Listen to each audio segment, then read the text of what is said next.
Should have been topic number 5 says, shout out to homegirl Naomi Osaka, child of Haitian and Japanese immigrants, Trump's worst nightmare. They don't eat dogs or cats at Wimbledon. This comes with a link that's going to take us to YouTube. It's a short, so we'll watch it once or twice, and then we'll discuss it. And every day, and you never see anything wrong with it. Why can't you stand us getting together? I'm Naomi Osaka. Recently, I threw a party before the French Open, and all the guests were black tennis players. The internet exploded. People asked, why can't you love everyone? What if someone threw an all-white party? Of course I love everyone. I'm half Japanese and grew up in 2 cultures, but in tennis, I've rarely met anyone who looks like me. It's a lonely feeling. I just wanted to celebrate those who have walked this path like me. This isn't about excluding others. It's about telling kids who are still struggling, look, we're here, you're not alone, an all-white party. Honestly, I've seen countless all-white dinners and parties, and nobody has ever seen anything wrong with it. Why are you uncomfortable when we get together? I grew up seeing my father discriminated against. He was often stopped and questioned by the police on the tennis court just because he was black. That sting will never be forgotten. I have many things to apologize for in my life, but celebrating my black identity and appreciating who we are, I will never apologize for. To those who can't understand, I don't blame you, but I won't hide my true self just to live the way you're comfortable. I apologize for many things, but I will never celebrate who I am. All white parties happen every day, and you never see anything wrong with it. Why can't you stand us getting together? I'm Naomi Osaka. Recently, I threw a party before the French Open, and all the guests were black tennis players. The internet exploded. People asked, why can't you love everyone? What if someone threw an all-white party? Of course I love everyone. I'm half Japanese and grew up in 2 cultures, but in tennis, I've rarely met anyone who looks like me. It's a lonely feeling. I just wanted to celebrate those who have walked this path like me. This isn't about excluding others. It's about telling kids who are still struggling, look, we're here, you're not alone, an all-white party.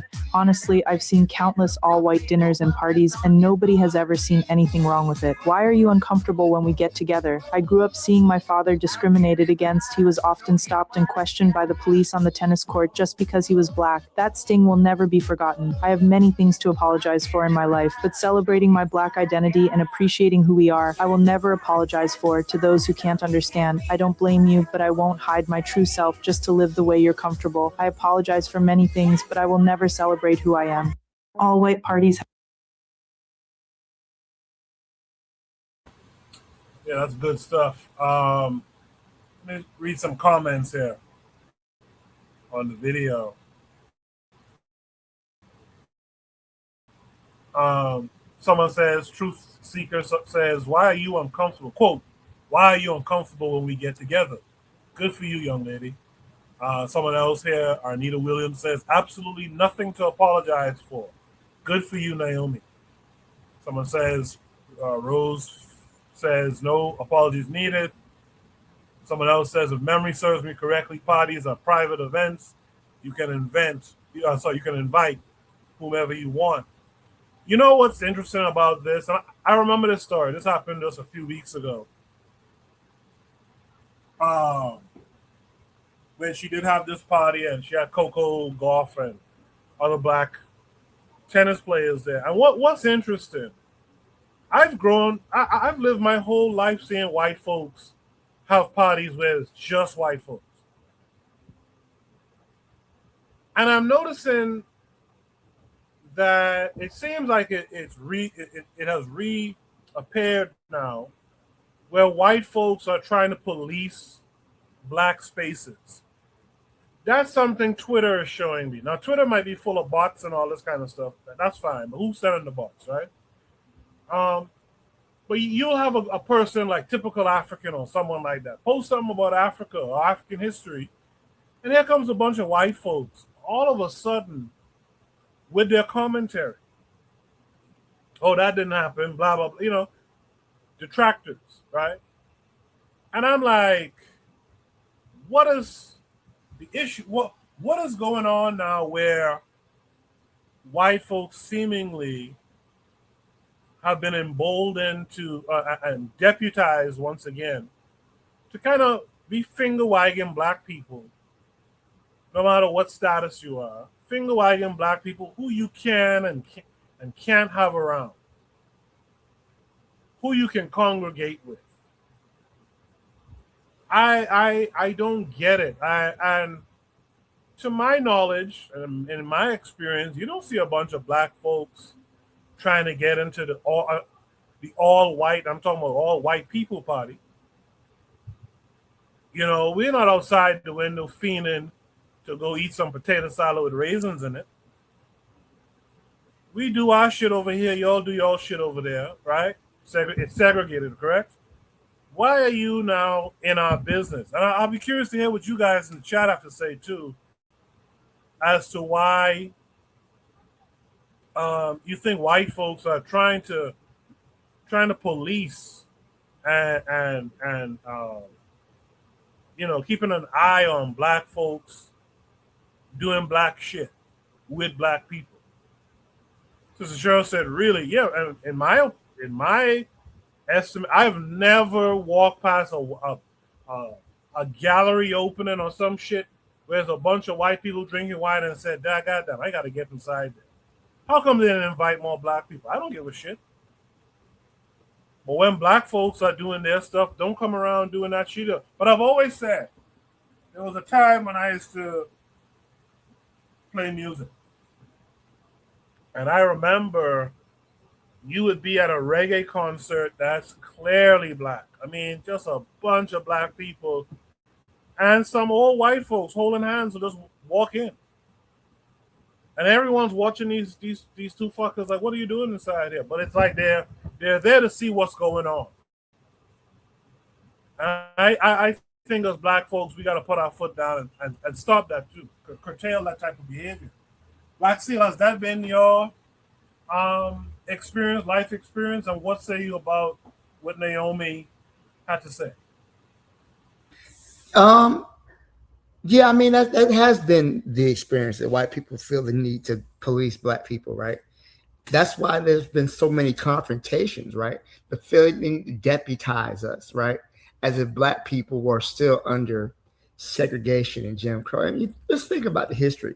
For a long time, especially in the United States, a white person could get you killed just by telling you to do something, you don't do it, right? A white person could call a lynch mob, could shoot you down, and it still happens. Look at what happened with Carmelo Anthony. A young black man was in a tent. His white boy felt the need he was empowered to tell him where he could and could not sit. Not the fact that, oh, I'm a student, let me go get a teacher. He felt that he was empowered to tell a black person where he could and could not sit at. And that's very common. You know, that they have this need to deputize their cells and whatnot, that they could tell us what to do and where to go. You know, that's a very common thing. They don't have the monopoly on that. So I think that when we have these conversations, understand that white people feel like, you know, they're empowered to tell us what to do, where we can go, what we can say, and who we can do it with, because they're empowered by the state, you know, by the government. And if something happens, who's going to take their side? You know, many times we're gonna be on the not believed. We're gonna be under attack. So yeah, as far as her celebrating her party, good for her. You know, white people are gonna be nervous anytime black people get together in numbers. That's part of their culture, man. They don't like black people being in groups. They feel uncomfortable. It used to be a law during the antebellum slave period in the slave codes that black people could not assemble in groups more than 3. And I remember, you know, when I was a young man in my 20s, me and my friends would go out to the movies sometime, and whenever it would be like 6 or 7 of us, I would say, "Oh, they finna call massa. There's too many of us." So I think that type of mentality still boils down to this day. That they do get uncomfortable. They want to be on the know. They want to know, what are you guys planning? You know, just stuff like that. They want to know what we're up to, and they make it seem like, oh, we just want to be included. They like to try to pull the quote unquote reverse racism, like you don't want to be around white people means you're racist, you know. as if us being around, us not want to be around them, isn't really an act of self-preservation. So I'll leave it there. Thank you. Yeah, that example you gave is a similar example. When I first came to the States, was a young guy in my early 20s. I remember another black guy, an older guy, was around. He was like, "Hey man, there's five of us standing up here. You know, they were sending people to come to come and step to us and see what we're doing." And that's how I learned about that code that you just referenced, Black Steel. Interestingly enough, I talked about it in the video I posted yesterday. Um, there's a Facebook group that was discovered in the recent days, last day or two, called White and Proud. And black folks somehow came across this Facebook group and piled in. And black folks was playing the damn fool in that group till the point I saw today, and I knew it was coming. I saw today a post by Brother Legend. Apparently they created a new White and Proud group and told everyone, hey, come to the new group. They overtook, meaning black folks, overtook the previous one. So they've always had these little societies and what have you that they have is all white. And then when black folks do it now, it's a fucking problem. Get out of here. Also, I didn't bring it as a prompt. I might could bring it next week when we have more information. But you guys saw what happened in Florida. I don't know what part of Florida that was. I think it was North Florida, where that black woman got into an altercation over a parking spot with a white guy. Well, initially it was about a parking spot, and then he decided to get out of his car and try stepped her, and she pulled her firearm, and she gave him a lot of grace, as a matter of fact, until she capped him. And boy, them white folks are copping pleas and trying to rewrite the law and all kinds of stuff. We'll talk about it more in the future, but it's crazy how we are under these white folks for so long that they think they absolutely have control of us. And we gotta push back against it. That goes back to the first two topics of the night. We have to bring up our racial self-esteem so that we know that we can overcome this bullshit and get past these people. You know? The matron is here in the chat. She says, I can appreciate her, me and Naomi, acknowledging that all white parties happen all the time. And no one says anything about it. Whites have clubs and organizations and whole movements that are white only. Absolutely. Appreciate that, matron. Thanks for being here. Trick Happy says, white life can only exist if they police black life. That's why it's not even just about building black spaces, but fighting the hierarchy for them to police life. Culture Education said, Black Steel, do you work around mostly black teacher colleagues or mixed company? Black Steel, you want to speak to that? It's not a lot of black teachers out there, to be honest with you. So most of my colleagues are white, white and Hispanic, but I think off the top of my head, we may have maybe 10 black teachers in the whole school out of the 140 teachers or so. So most of my colleagues are white women, if I'm honest with you. I hate that, Black Steel. And the reason why I hate that, if you have a conflict with one of these white folks, who are they going to side with? You know? I really do hate that. With that said, Sister Cheryl has returned. Sister Cheryl, welcome back. What say you about Shoot the Breeze topic number 5? About Naomi Osaka and her all-black party.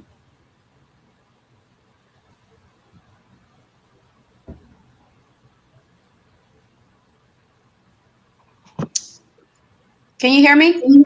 Yes, I can. Yep. Okay. Yeah, I think she's doing what's within her scope to do. Like, she sees a problem and she's trying to, create a space. So, I mean, I don't think anybody can be mad at that.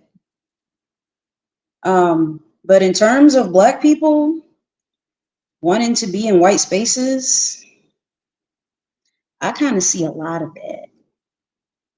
Like, I see Black people and then getting upset when white people say no. And especially now with Trump in office and everything, like, I think a lot of people are seeing the way America truly is, like, and they're having to come to grips with it. Um, Even people like from my mom's generation, like my mom and everything, like she's used to integration. She's used to being able to set foot in any establishment, white owned or not. So when you're told that you can't do something or you can't be a part of something that activates Black people's civil rights DNA, for lack of a better word. And I think for Black people who were part of the civil rights movement and Black people who were, because there were Black people, obviously, that had their own stuff, but you got a lot of Black people now that, like, it's like half and half. It's like some Black people, they'll go out of their way to be away from white establishments and white things if they can, because sometimes you're in an environment where you just can't. Philly is very Black. It's very Black in population, but it's not a lot of Black businesses. Atlanta, there's a lot of Black businesses. I could probably shop. In Atlanta, I could shop Black the entire time, like groceries, restaurants, like health. I can do it all Black and not ever like come in contact with anyone else. Like, I can do that because of the environment here. Like, it's like that's depending on your environment. But I see a lot of Black people that want to force themselves into white spaces. Like you like that's all I be seeing. Like in Atlanta, you see it a lot. Even though there are a lot of Black businesses and everything, Black people are not like, I'm just going to go to these Black businesses and nowhere else. They want access to everything because this is their country. Even if you just come into the country, you want access to everything because it's land of the free, the land of milk and honey. Everybody wants access to everything. Though Black people, it's only Black people that do this. We will fight tooth and nail to be a part of somebody else's establishment. So, like, Wimbledon, I want to be honest, Wimbledon is a white run establishment. And I'm not saying that Osaka Naomi is wrong, right? She's doing what's in her scope to do. She sees a problem, she's trying to solve. So I can never blame her for that. Like, she's just doing what she's doing, and she sees a problem and she's trying to fix it. But for Black people as a whole, I don't see Black people saying, I'm just going to shop at this Black business if I can, or I'm going to shop at as many Black businesses as I possibly can. I don't see that. I don't see Black people saying that. I see Black people in our circle, like you guys, that I know you guys will make an effort to do that. Making the effort is better than doing nothing. But majority of Black people, I don't see doing that across continents. I don't see that. I see them wanting to be buddy with all these other nations, thinking that they're gonna get something that they're really not gonna get. That's what I see.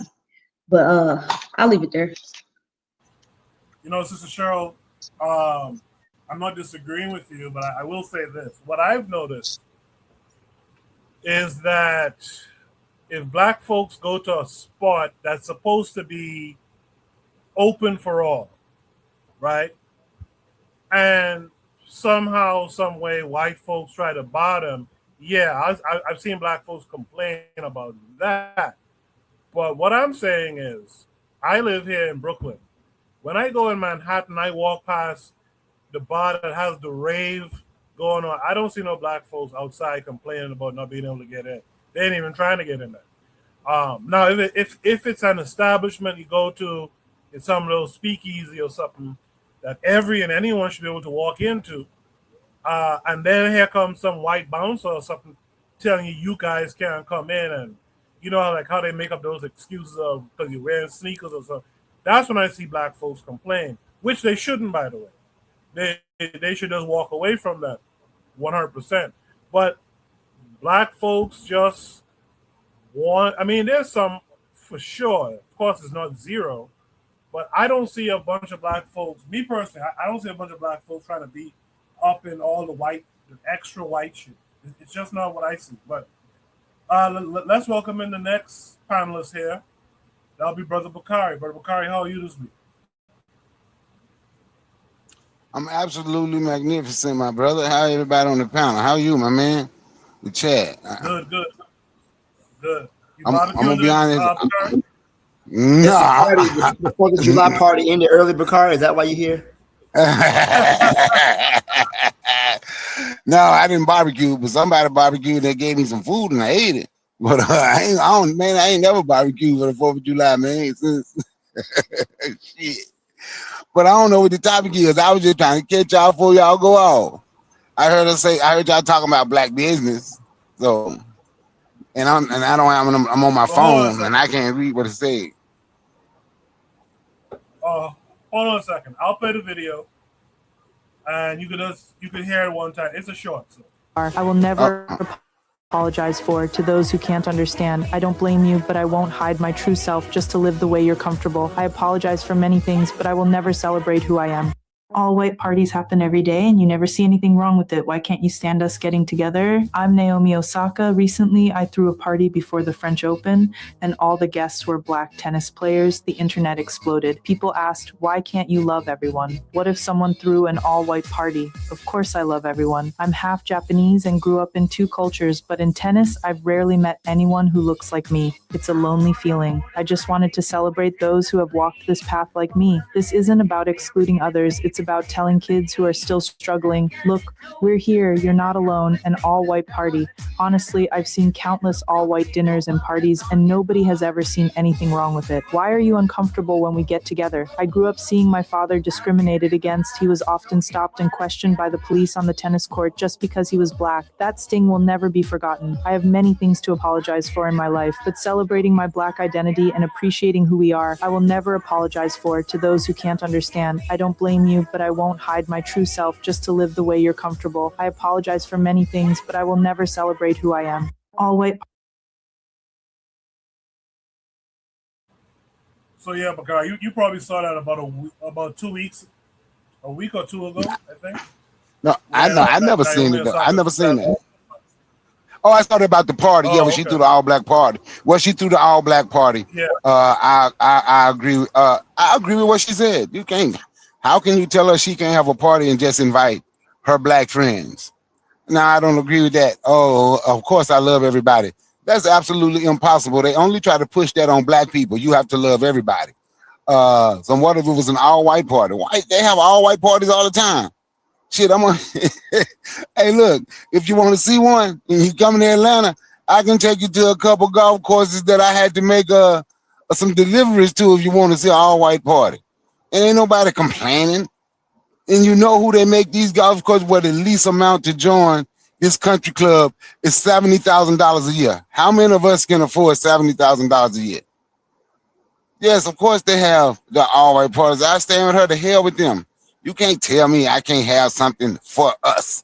They want to make us feel bad for loving us. Nobody else have to ever feel bad for loving themselves, but we have to feel bad for saying we're going to do something just for us.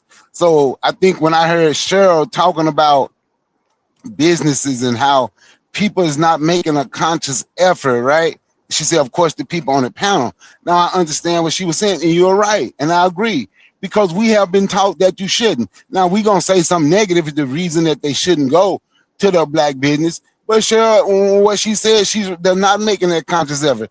They're not making that conscious effort. Part of the reason, a big part of the reason, because of the propaganda that's been shoved down our throat. If you do something strictly for black people, you're a racist.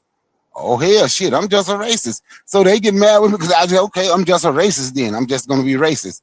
So they put that on us, and they have taught us, and we have listened, a lot of us have listened, be ashamed be ashamed of being pro-black, being pan-African, be ashamed of saying you're race first.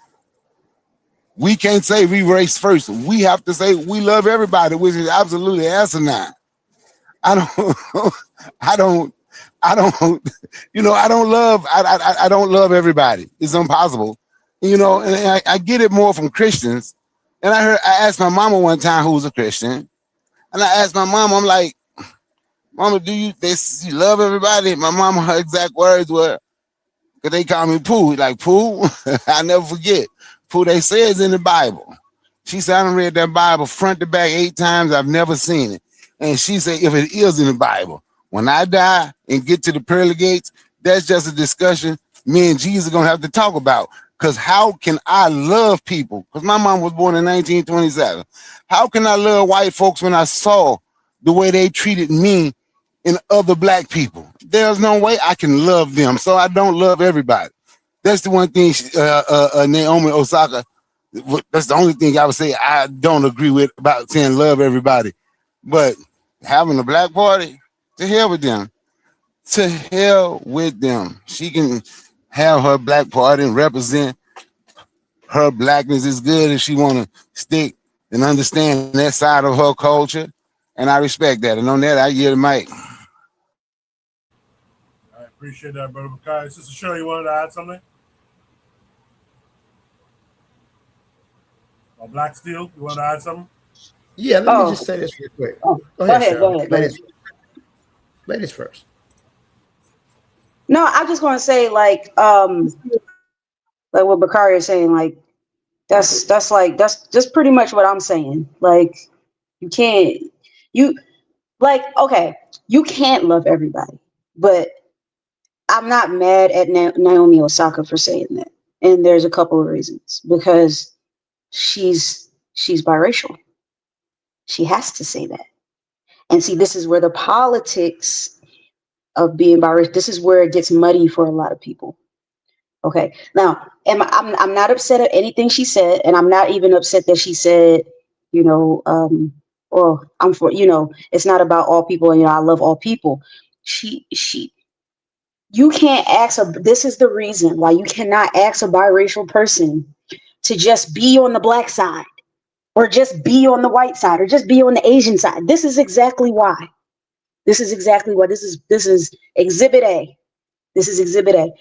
Now, she's not responsible, her parents created her, whatever. She's doing, like I said, she's doing what's within her scope to do. She sees a problem of how black people are being treated in Wimbledon. Wimbledon is a white establishment, it's a white institution, but we're not going to go there. We're not going to get into that. But she's doing what is in her scope to do. She sees a problem. She sees people being treated unfairly, and she's trying to create a platform in a space where they don't got to deal with that.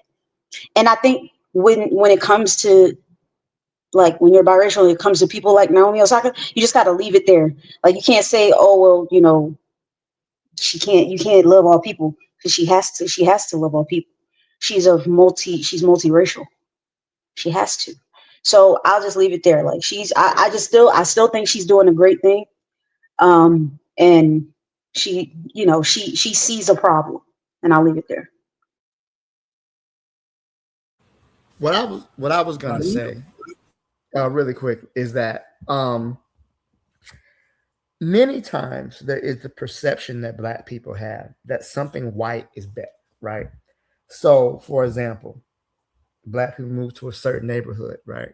Oh, black neighborhoods have a lot of crime, white neighborhoods don't, right? So when Cheryl mentioned about black people trying to force themselves into certain spaces where they're not wanted, it's the perception that somehow these places are better. A majority white neighborhood has less crime, quote unquote. We know that's not true, but that many black people feel that. Or a school in a white neighborhood is better school because it's in a white neighborhood. Now they exclude the fact that that some of these schools in white neighborhoods are better because they're a richer tax base. right? Because what happens is public schools are funded by property taxes.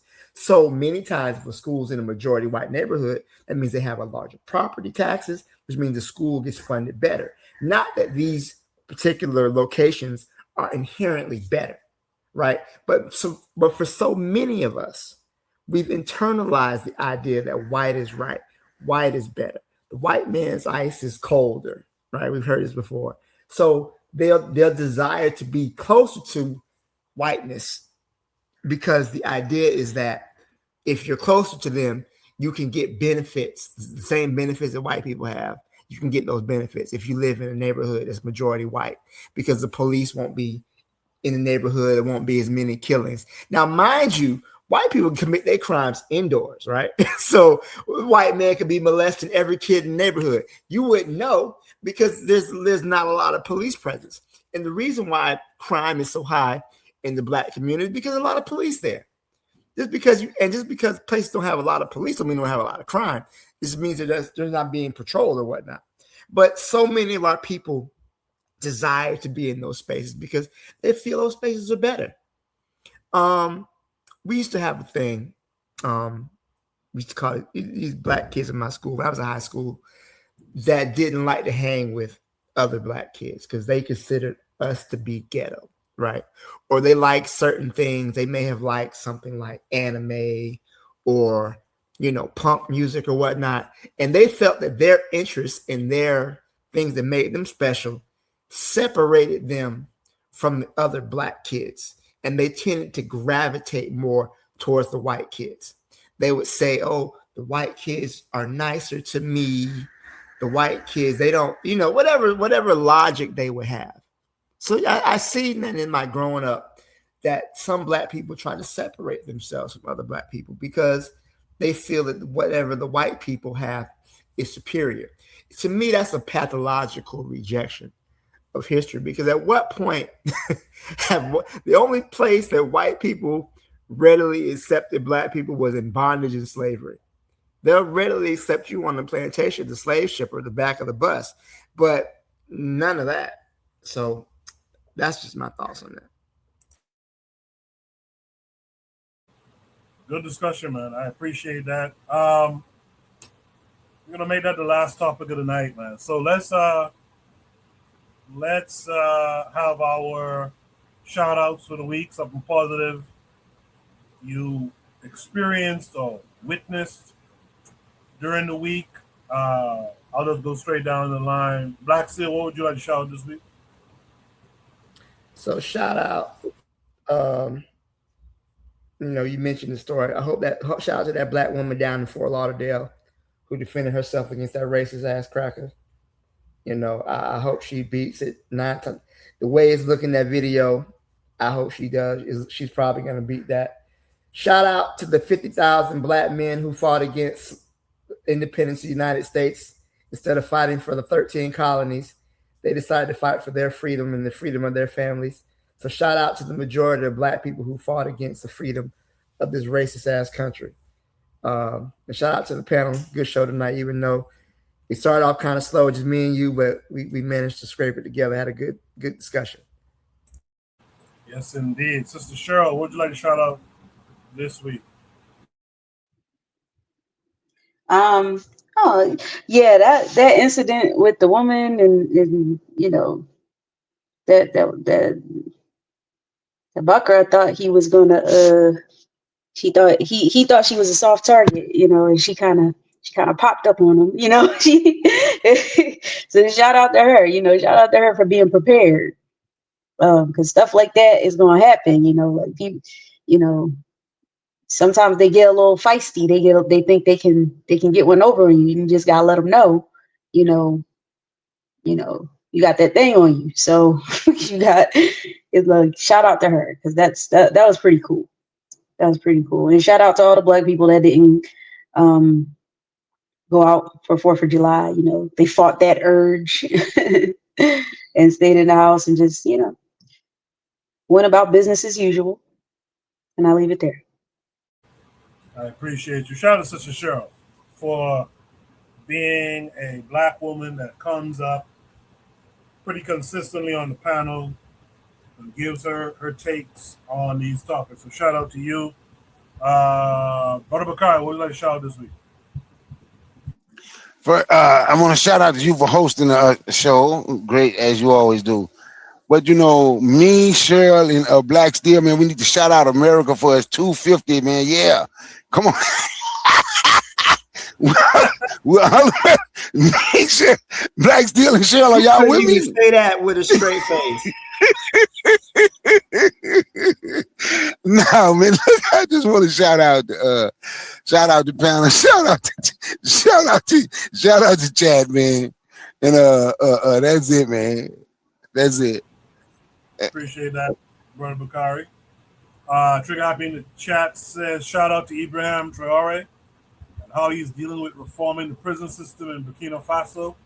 Also shouts out to Cape Verde. They almost beat Argentina, but was going against the FIFA empire. Yeah, I saw FIFA came out, or someone came out and said there was like 15 penalties against Argentina that wasn't called or something, man. That's crazy.